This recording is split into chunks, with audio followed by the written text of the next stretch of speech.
за гранчарството и за носиите и медот. Си.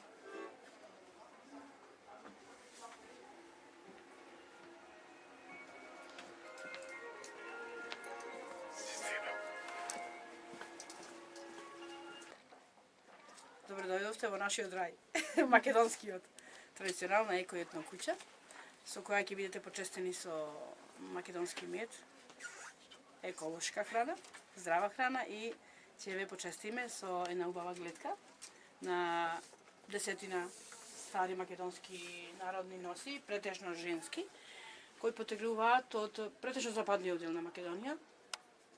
Значи, тука е Смилевската, стара 100 години, со накитот сребро и злато.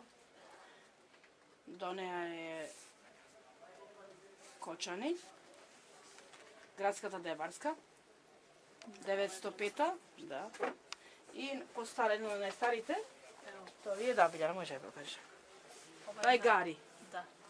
Реканскиот крај, Галичник, да. И ова е Прилепската.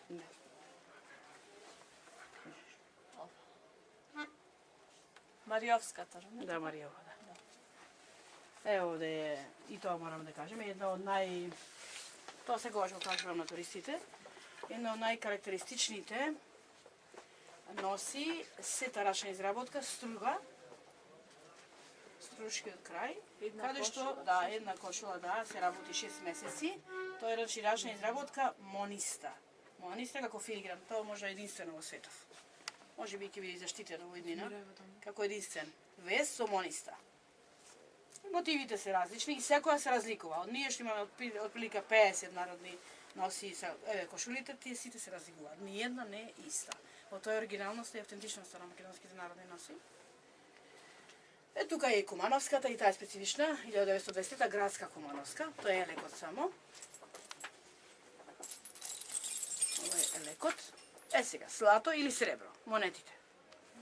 И Охридската, тој е Свети Наум, Пештанскиот крај, Пештани, крајбрежјето на Охридското езеро, со филигран, срма, златна или сребрна, на волна. Тенкот кај е на волна.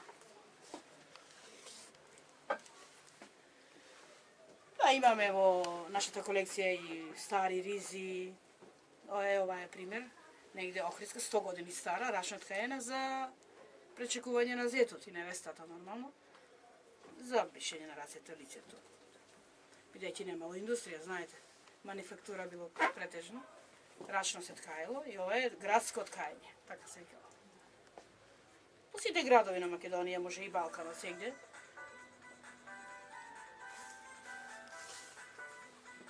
Еве имате и град. Опа, косата ти е нежна.